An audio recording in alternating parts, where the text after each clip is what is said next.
আমার প্রিয় ক্লাস 12 উচ্চ মাধ্যমিকের ছাত্রছাত্রীরা, তোমরা নিশ্চয়ই সবাই খুব ভালো আছো। তোমাদের উচ্চ মাধ্যমিকের খুবই গুরুত্বপূর্ণ একটি বিষয় হলো বায়োলজি, জীববিদ্যা।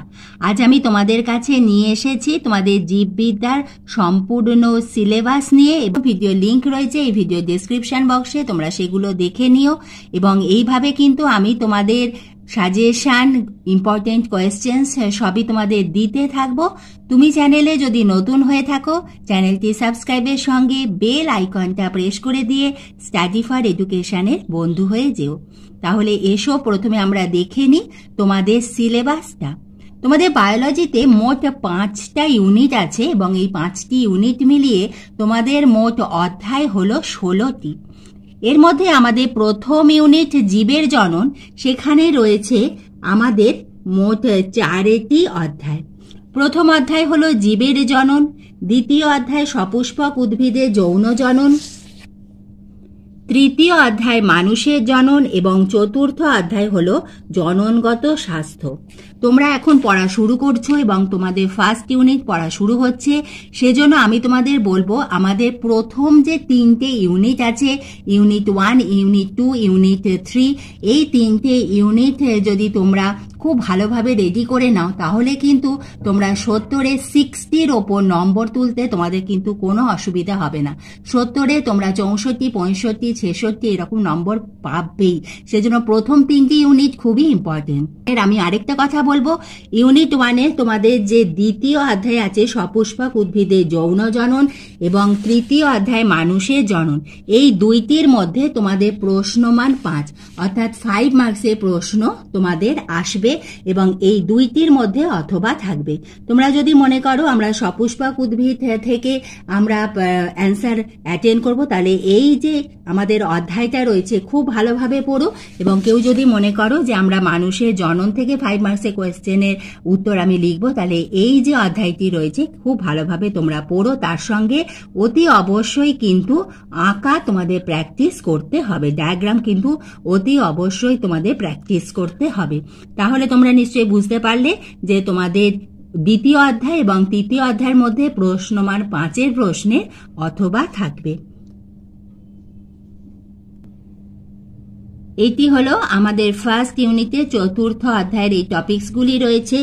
এবারে এসো আমরা দেখে নিই আমাদের ইউনিট 2 হলো জিন তত্ত্ব ও বিবর্তন।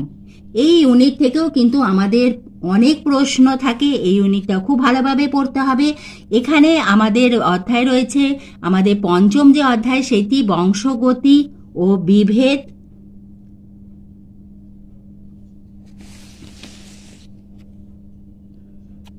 খুবই ইম্পর্টেন্ট, লিঙ্কেজ, ক্রসিং ওভার। 6 নম্বর অধ্যায় বংশগতির আণবিক ভিত্তি। এখানে আমাদের ডিএনএ, জেনেটিক বস্তু, ডিঅক্সি রাইবোনিউক্লিক অ্যাসিড, এখানে DNA, RNA, central dogma, replication, transcription, এগুলো ভীষণ ইম্পর্টেন্ট, খুব ভালো করে তোমাদের পড়তে হবে। 7 নম্বর অধ্যায় অভিব্যক্তি বা বিবর্তন, এবং আগে আমি 6 নম্বর অধ্যায় আরেকবার বলে দিই, ডিএনএ ফিঙ্গারপ্রিন্টিং, খুব ভালোভাবে পড়ে রেখো। জেনেটিক কোড, এগুলো তোমরা এখনই দাগ দিয়ে নাও। এরপরে 8 নম্বর অধ্যায় হলো অভিব্যক্তির কৌশল। এখানে হার্ডি উইনবার্গের সূত্র, খুবই ইম্পর্টেন্ট, মিউটেশন। তাহলে তোমরা বুঝতে পারলে তোমাদের দ্বিতীয় যে ইউনিট, এবং তোমাদের দ্বিতীয় ইউনিট থেকেও কিন্তু প্রশ্নমান 5 মার্কসের একটি প্রশ্নের উত্তর তোমাদের লিখতে হবে। তোমাদের প্রথম যে ইউনিট রয়েছে, তোমাদের ফার্স্ট ইউনিট জীবের জননে রয়েছে মোট 14 নম্বর, এবং এই 14 নম্বরের মধ্যে তোমাদের এমসিকিউ থাকবে 3টি, এসএকিউ একটি প্রশ্নের উত্তর লিখতে হবে, 2 মার্কসের প্রশ্নের উত্তর একটি, 3 মার্কসের একটি, এবং 5 মার্কসের একটি। এইভাবে তোমাদের ইউনিট 1-এ আছে মোট 14 নম্বর। এরপরে দেখে নিই আমাদের ইউনিট 2।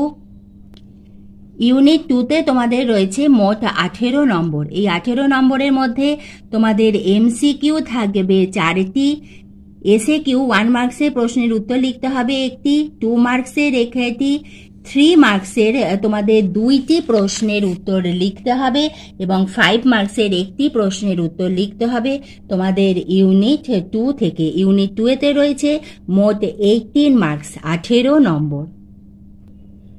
ইউনিট 3 জীববিদ্যা ও মানব কল্যাণ। ইউনিট 3তে আমাদের রয়েছে মোট 3টি অধ্যায়। সেখানে আমাদের রয়েছে প্রথম যে অধ্যায় সেটি হলো 9 নম্বর অধ্যায়, স্বাস্থ্য ও রোগ।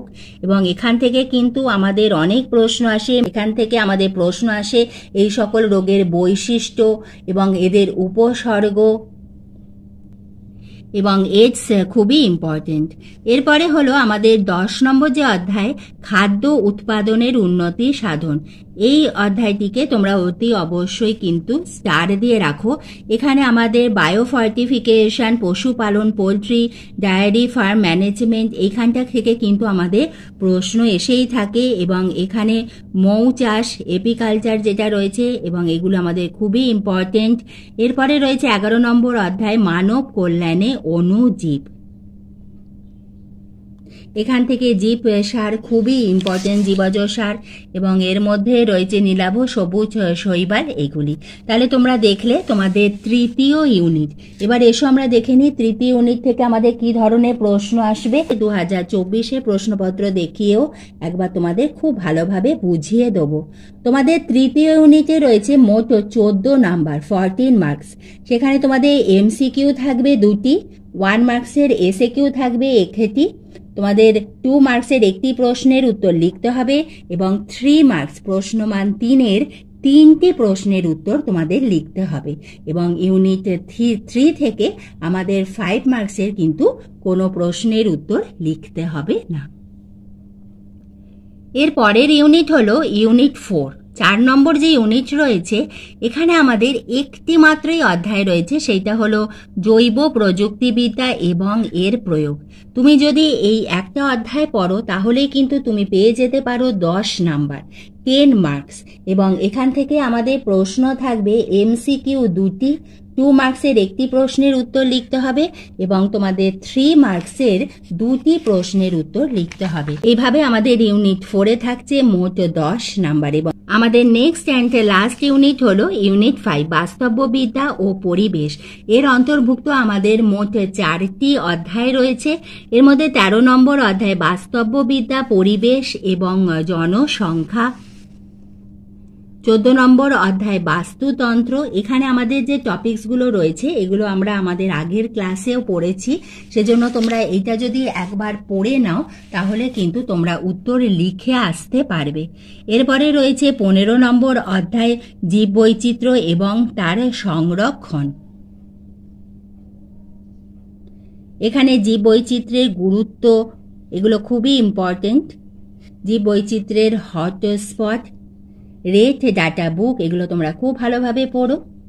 এবং 16 নম্বর অধ্যায় হলো পরিবেশগত বিষয়। এখানে আমাদের পরিবেশে যে দূষণ, বায়ু দূষণ, জলদূষণ, এগুলো থেকে আমাদের প্রশ্ন এসে থাকে। সেজন্য এই যে আমাদের ইউনিট রয়েছে, লাস্ট যে ইউনিট, এইটা যদি তোমরা খুব যে বোঝার দরকার আছে তা নেই, তোমরা যদি খুব ভালোভাবে পড়ো তাহলেই তোমরা এটা লিখে আসতে পারবে। এবং তোমাদের আগের ক্লাসে কিন্তু তোমরা এইগুলো পড়েছো, তোমাদের সেই জন্য এটা বুঝতেও খুব সুবিধে হয়। আমাদের ইউনিট 5-এ রয়েছে মোট 14 নম্বর। এই 14 নম্বরের ভাগটা এবার এসো আমরা দেখে নিই।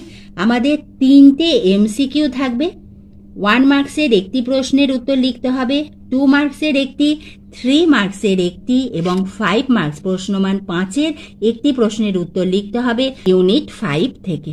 তাহলে তোমরা নিশ্চয়ই তোমাদের সিলেবাসটা খুব ভালোভাবে বুঝে নিলে।